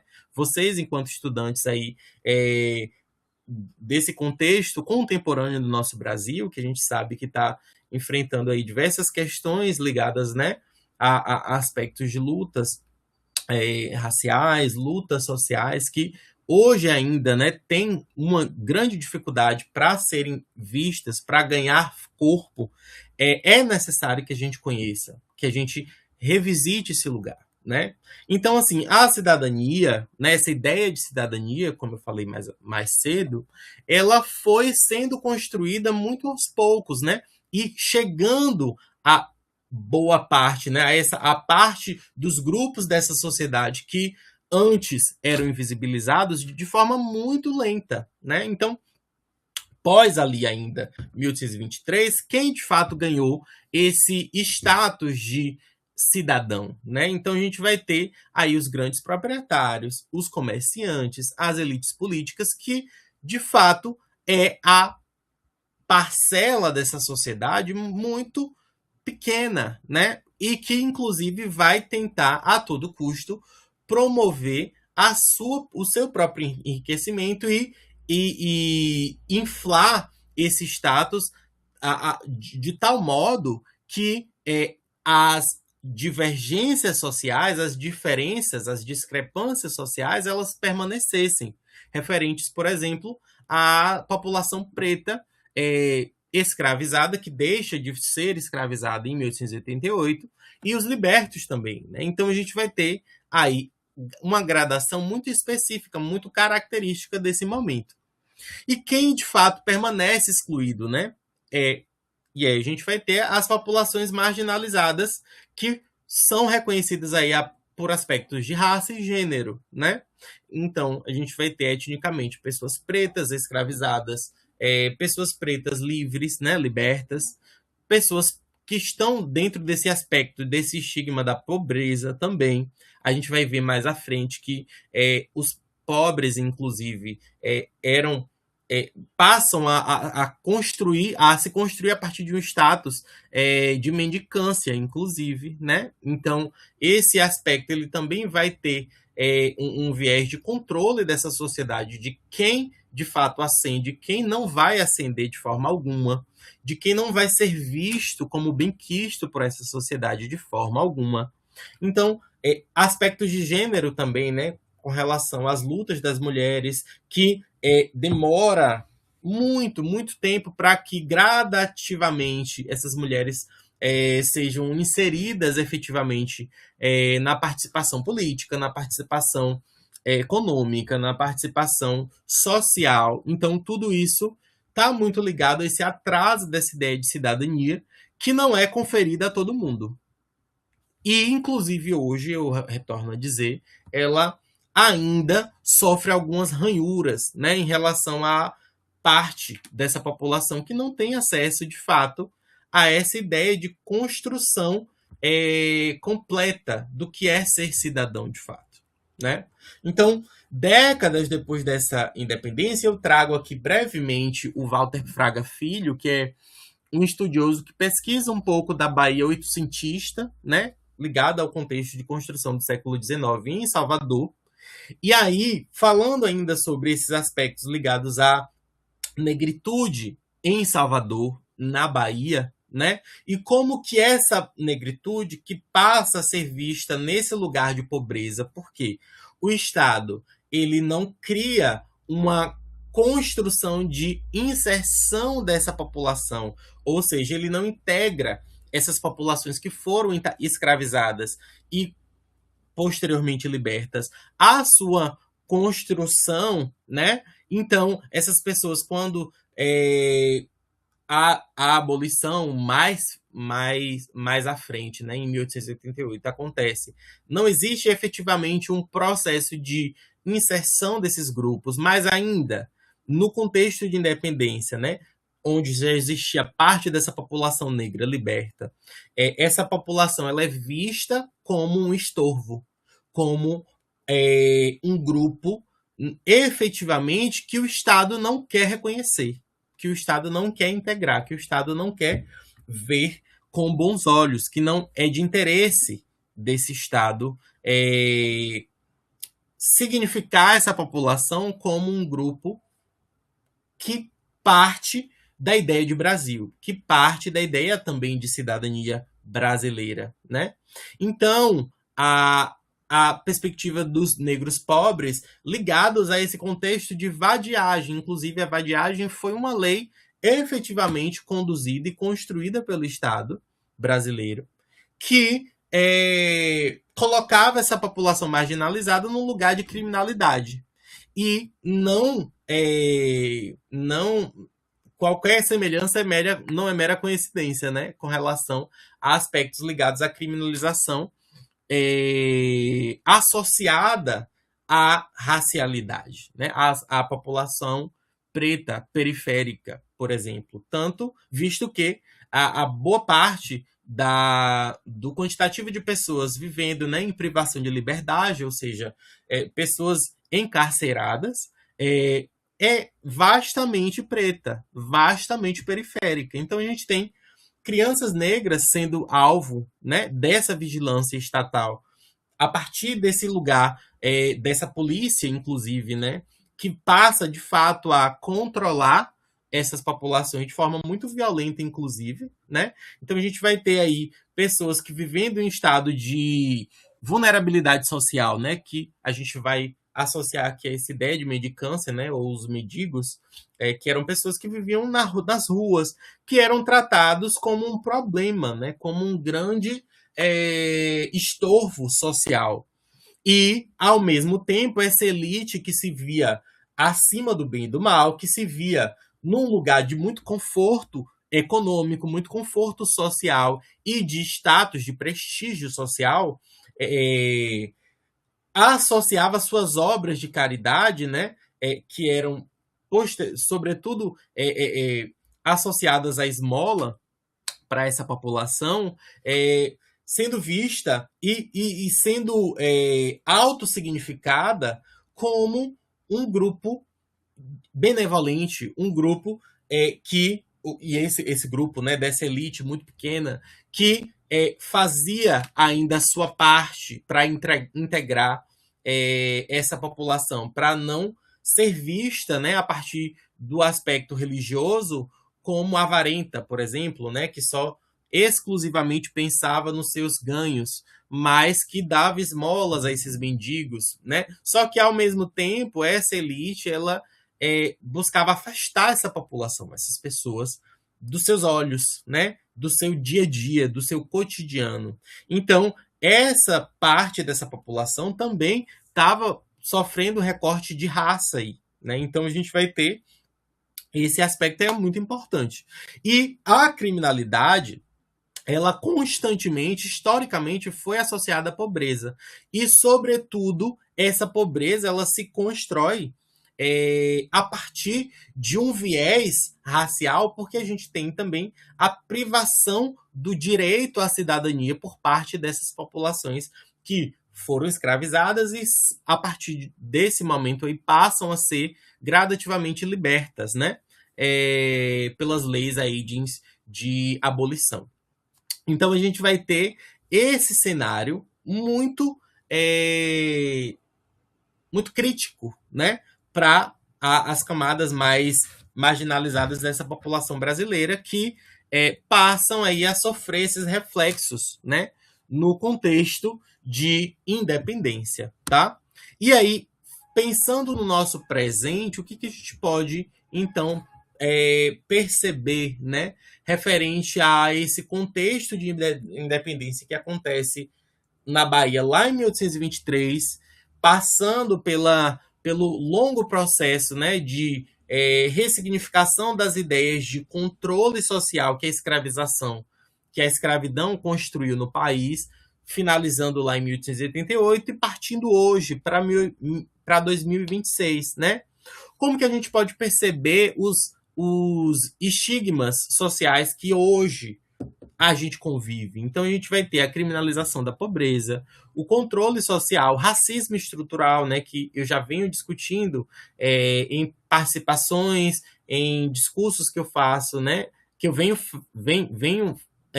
fazendo aí no IF Baiano, referente a esse contexto da estrutura que foi construída a partir dessa base racista, dessa base que diferencia pessoas etnicamente, né? E coloca numa pirâmide, no modelo de pirâmide social, as pessoas mais vistas socialmente como brancas, né? E as pessoas vistas socialmente como negras, numa base, na base dessa sociedade. Então a gente vai ter esse racismo estrutural que constrói tudo que a gente entende hoje em dia como sociedade brasileira, né? Então a gente vai ter a política, aspectos ligados à cultura, à arte, à religiosidade, a tudo, todos os aspectos sofrendo influência desse racismo estrutural, porque ele é inevitável, porque ele é a base. Então, as desigualdades educacionais, a subrepresentação política de pessoas pretas e periféricas, né? De gênero também, e sobretudo quando existe essa intersecção, né, de gênero, raça e classe, que é sobretudo a mulher negra periférica hoje no Brasil, né? Então ela representa esse lugar, esse ponto de interseção, ou seja, esse ponto de encontro dessas discriminações, né, proferidas aí por essa estrutura que é racista. Então, a violência racial que vai desembocar na criminalização, posteriormente no encarceramento, ou seja, no aumento de pessoas em privação de liberdade nos presídios, tudo isso vai construir nessa memória, né, esse contexto de resultado, né? O resultado que a gente percebe hoje está muito ligado a essas desigualdades, né? Estruturais que existem ligadas a esses aspectos de gênero e raça. E, para finalizar, eu acho que é importante a gente sempre ressignificar, né?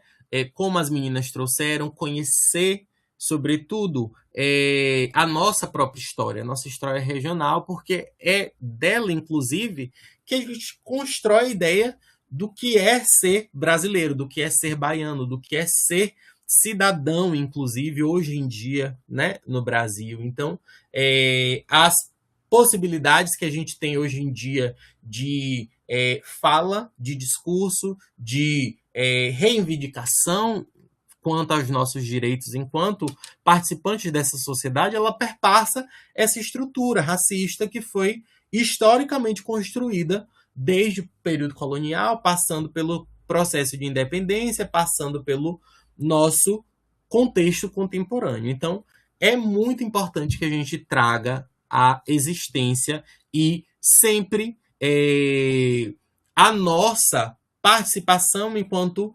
agentes também, né, dessa mudança social, desse reconhecimento histórico dessas mazelas que estão na memória social, que estão na memória histórica do nosso país, porém, não somente elas definem a nossa história, né? A gente tem muita luta, a gente tem muitas personalidades que bravamente, né, participaram e foram ativamente construindo aí essa ideia de emancipação, não só do corpo, mas também da mentalidade, mas também do nosso contexto epistêmico-cultural. Então, é vital que a gente rememore, que a gente se relembre sempre para que as nossas gerações futuras elas tenham cada vez mais liberdade efetiva, né? Para que elas construam essa ideia de senso de cidadania cada vez mais associada a todos, né? Que seja mais hegemônica, que seja mais democrática para todas as parcelas dessa população e não somente para um grupo muito específico. Tá? E aí eu encerro a minha fala com relação a esse contexto de construção do que a gente entende como processos ligados a essa independência. Tá? Certinho, Kevin. Gostaria de agradecer, né, pela fala incrível, sempre bom te ouvir, né? Toda essa carga que você carrega aí ao longo, que você desenvolveu ao longo da sua trajetória de pesquisa. É sempre um prazer. E, então, eu gostaria de agradecer agora a você e aos três, né? As meninas também. A Ana, acho que já saiu, né? Mas a Gabi, por ter aceitado o nosso convite. Cada reflexão ela trouxe, né? Cada contribuição poder trazer, né? Elementos fundamentais para que a gente possa compreender a independência da Bahia, né? Em sua complexidade, a qual ocorre e envolve diferentes sujeitos historicamente invisibilizados, né? A gente tem aí uma independência que é contada de forma muito superficial, né? E hoje a gente teve, nesse momento aqui, a gente conseguiu observar a diferente participação de diferentes sujeitos, né, nesse momento, que marcou, né, realmente a independência do Brasil, porque a gente discute muito isso, que a independência do Brasil ocorreu no dia 2 de julho, que é quando a gente, né, expulsa os portugueses, realmente, as tropas portuguesas do território aí. Então, a gente bom afirmar, trazer isso, porque foi um importante momento. Então, chegamos ao encerramento. A gente não tem perguntas, Kevin, para você. Mas, nesse momento, eu gostaria de encerrar o nosso sábado letivo, que foi, né, intitulado Independência da Bahia e Resistência. Gostaria de agradecer em nome do Instituto Federal Campus Bom Jesus da Lapa aos palestrantes, aos estudantes, né, tanto do ensino médio e técnico quanto da graduação que estiveram aqui presente. Gostaria de agradecer também a participação dos professores que estão aqui, né, assistindo, e da nossa equipe técnica que deu todo o suporte, né, para que esse evento acontecesse e continue, né, acontecendo, porque esse é só mais um de vários outros sábados letivos que a gente vai ter aí ao longo do ano, certo? Muito obrigada pela presença de todos e eu desejo um excelente fim de semana a todos aqui presentes. Gratidão, Gabi, novamente, gratidão, Janaína, pela parceria de sempre. Eu que agradeço. A gente finaliza aqui um ciclo meu, inclusive, no IF Baiano, né, enquanto professor de História.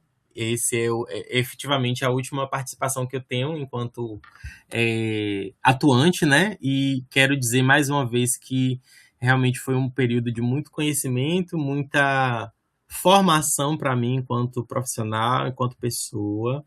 Gratidão muito aos colegas que estiveram aqui com a gente hoje, né, prestigiando essa discussão que é vital, é extremamente importante para todos nós, né, enquanto participantes dessa sociedade brasileira.